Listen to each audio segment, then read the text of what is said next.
Hey everyone, Tapdawg here with Little Alchemist Helper, and today, or rather tonight, I am reviewing the new meta pack that just came out to the shop earlier today. Unfortunately, I was on vacation, and so I wasn't able to get home until maybe about 2 hours ago, and so I've been working on gathering all the pack data and information for you guys, and I wanted to put this out as quickly as I could, so I do apologize for the delay.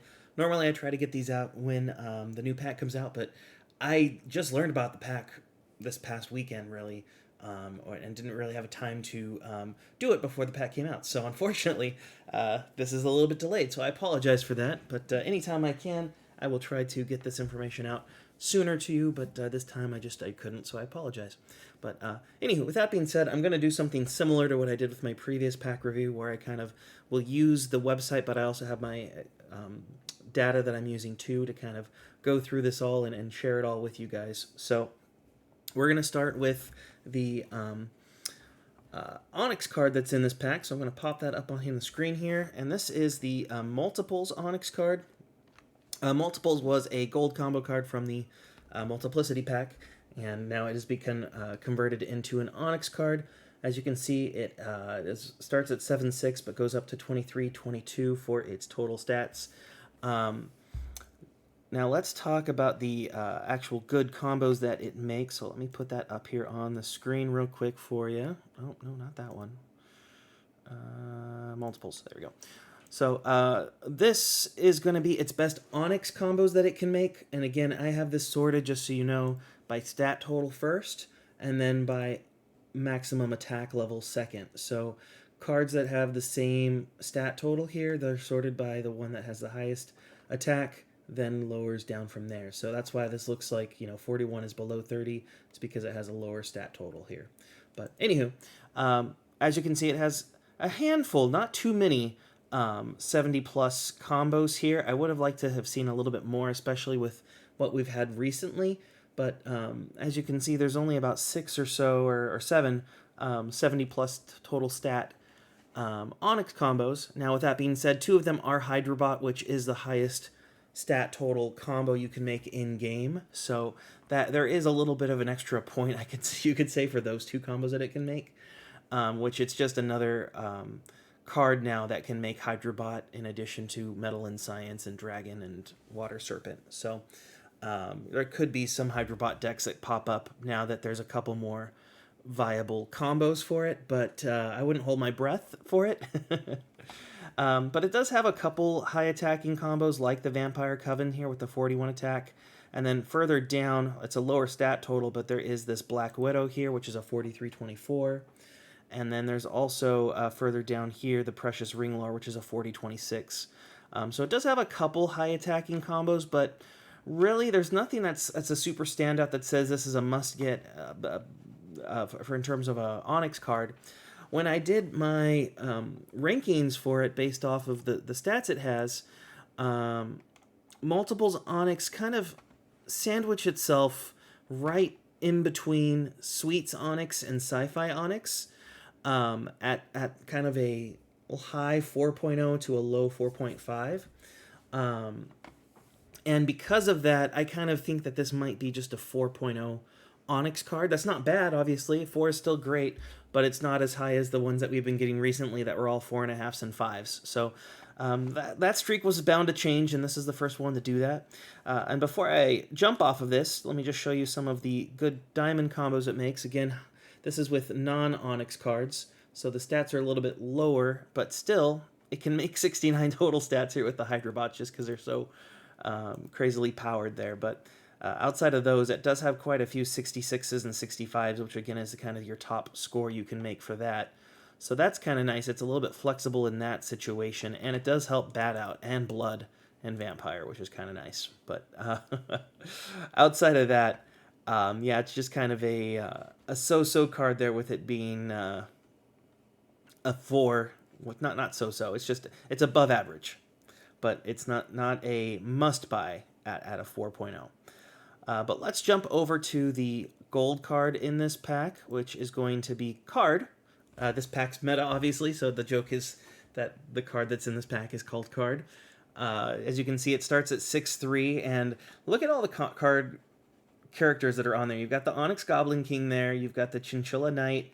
You've got Absolute Zero, Fairy, and Robot. So kind of a play on that dogs playing poker. This is kind of the Chinchilla or Chinzilla or Monumental, whoever you want to call it, the team there playing poker. So kind of just a fun little riff there. But this is an 18 attack, 15 defense when it's full level 5.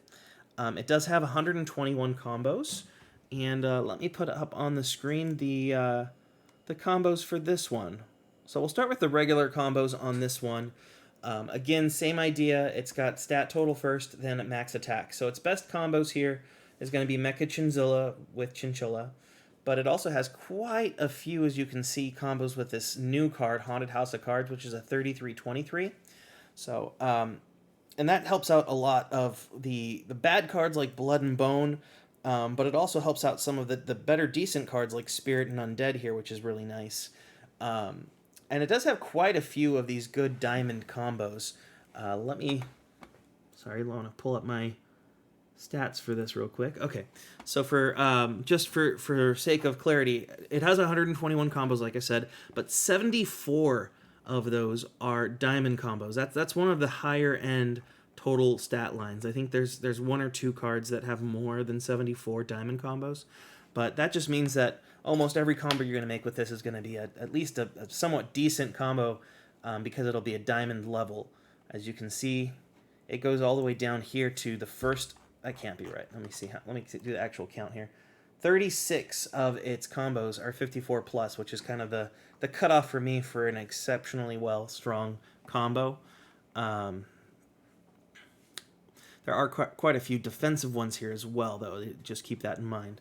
But for all those defensive ones, you also have cards like Card Soldier here, which is an offensive card. So I think there's a nice balance between the two of both high attacking and high defensive combos.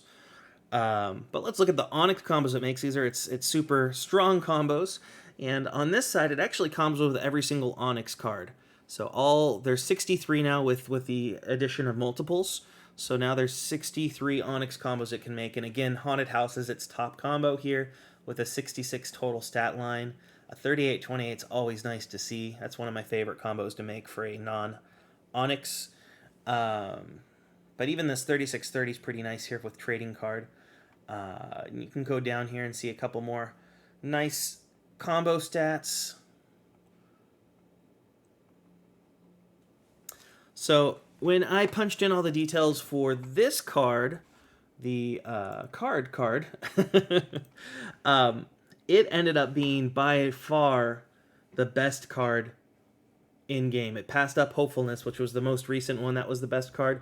That one, Hopefulness, had a score of a 3.5. This has a score of a 3.67. So it's going to be so strong that it's actually going to lower the value of other combo cards because of how much weight it's going to add in terms of its scoring. So I think the things that really set it over is how many Onyx combos it can make that are 65 plus. It's at 18 when the average is 11, just to give you that idea. And then again, having a combo with every single combo Onyx card is also very helpful. So it's very flexible, it's very powerful, and that's why it's probably the best gold combo card in game. So you've got multiples, which is a 4 out of 5, and card here, which is a 5 out of 5. So it's actually not looking too bad so far. But let's go through the final form cards, see if there's anything here that would make sense as a must-buy or are really good to have. So first, we're going to go through the Diamond final forms. So we've got Card Soldiers here. It's an 18-5 counter attack, which means it ends up being a 34 attack, 21 defense counter attack. That is not too bad for a counter attack. I don't think I did the math on this one.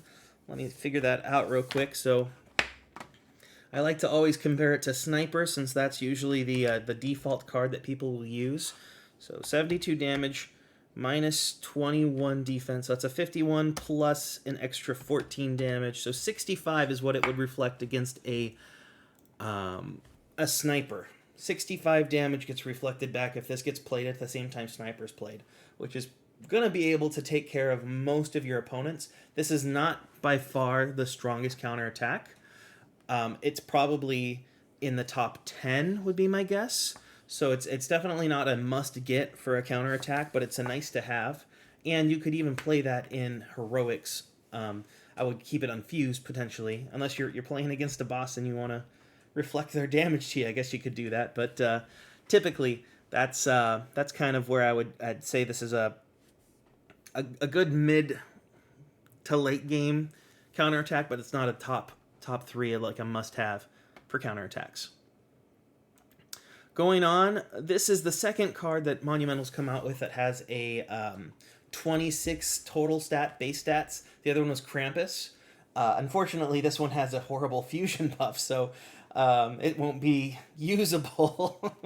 I mean, I guess some people might be using the curses in their away decks nowadays, so this could be helpful for that reason, but this is an 18-8 curse, which ends up being a 34-24 curse, so it's probably one of the best in game. Obviously, Vera's slightly better at 35-25, but if you don't want to spend all that money to try to get Vera, this is a good budget option for you in that sense. So I could see the value in away decks for these curse cards, and that's a good stat line for one, but I don't know. I still don't see a use for them outside of a niche case like that. So great stat line for a curse card, probably one of the top three, but unfortunately curse is just not a big part of the meta of this game, ironically enough, right? Going on to memory card here, this is a 7 attack, 18 defense protection card, which means it's a 23-34 protection. Just slightly lower than you'd want to see for the defense. Obviously, 36 is what you'd want to have here, so you could double it to 72 and block every critical strike. So with this one, you'd be taking about 4 damage from a sniper, which is not that bad. So again, another one that's probably in the top 10 for its stat line of protection cards, but not one of the best. Going on, Opal Flower here is a 17 attack, 6 defense critical strike, which means it's a 33-22. 33 is kind of a mid-game stat line for a critical strike. So one comment on this, I'm pretty sure this is a reference to Magic the Gathering's Black Lotus, so an Opal Flower. I don't know. I think that's what makes the most sense to me, but especially with the flavor text here, said to be one of the 9 overpowered reagents. So anywho, it's a mid-game critical strike, so it's not bad to be the second best critical strike in this pack as a 33 attack. But if this was the only critical strike, that would be a bummer. But there's obviously one that's better than this, and we'll get to that in a little bit. Next up, we have Royal Flush, one of the unfortunate stinkers from the card stats in this pack. It's a 12 attack, 9 defense, which means it's 28-25, and it's an absorb, which again, don't really have a use currently. I will just reiterate, I think absorbs need to heal double whatever damage they deal. That would help them out tremendously. But even with that being said, this is not a good stat line for an absorb card. This is kind of like I said, one of the stinkers from this pack. Tarot Reading here is a 14 attack, 8 defense, and it is a curse card. You will notice it actually has, I think those are the spirits from the Shrine pack. I can't remember the name of it off the top of my head, but that's kind of fun to see them reused there. I think, is it Shrine Spirits? Now I'm going to look it up, you guys. Live looking up. Shrine Spirits? No. See, this is why you can't have me do things. Sakura Spirits. Yeah, see, look at those there compared to what you see here. I'm pretty sure that's the same exact artwork, so that's kind of fun to see. There's a couple cards that do that, so. Anyhow, Tarot Reading is a 30 attack, 24 defense curse. Not that great.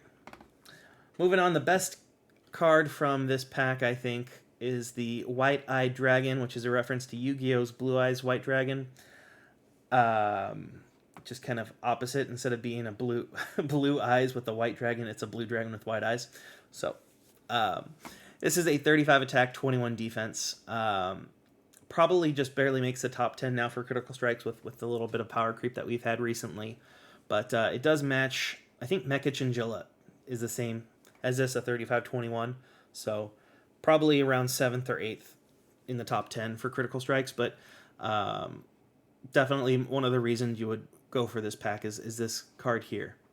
So Yeah, and that's the Diamond Final Form cards. So you've got two pretty solid ones with White Eye Dragon here and the card soldiers here with this guy. And then you have a couple of backup options as well, like with Haunted House is kind of a niche card for away decks, and memory card also for Lobo stall decks, but Opal is also a good mid. So not anything that's the best of the best, but you have quite a few here that are in the top 10s for their categories. All right, going on to the gold final form cards. And apparently, okay, I was going to say this page crashed or something. We'll start with credit card here, which is probably the funniest card. There's a joke in the Discord about the best card in game being the credit card, but now there's actually a credit card game card. So, anywho, unfortunately, it's not that great of a card. It's a 9/9 curse, so 21/21 curse. I wouldn't use that. Then we've got Gone Fishing here, a reference to Go Fish. Another card game, but 6 attack, 11 defense, which is an 18/23 protection. Think the stat line just doesn't necessarily work, but then again, it also has quite a few of the poor cards in it, which is just another shame, because look, it makes a combo with Fish, Holy Water, Time, Trident, Underwater, and Water. They're all really bad cards, and this does not help it at all, unfortunately for any of them.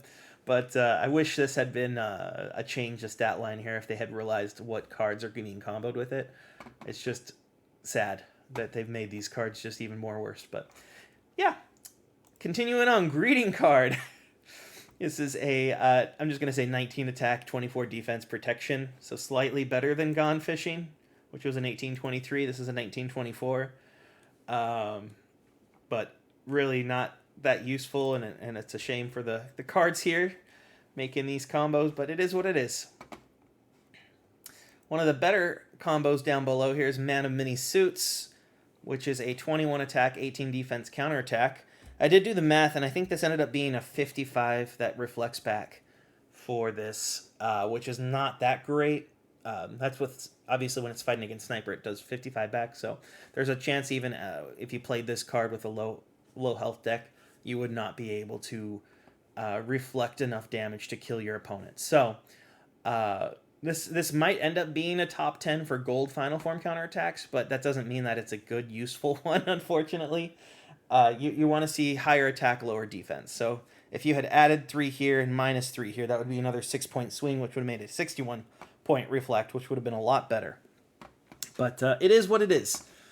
Then you've got the Gambler here, which is an 8 attack, 8 defense, or a 20/20 crushing blow. Just kind of a so-so stat line there. I don't like that. It's even numbers, but yeah. Finally, you've got the Trading card here, which is, I think, the best stat line of any of the gold final forms because it's got the 20 total line. I don't believe any of these. That's an 18, a 17, a 19, a 15, and a 16. So yeah, this is the only 20 stat total. You want to see a 20 total stat for the base stats because that means when it's combo-wise, it'll be a really strong combo. So anywho, this is a 25 attack, 19 defense crushing blow. So this is probably the best of the gold final forms. It is an entry-level crushing blow if you're low on dust and you need to fuse something for a purpose.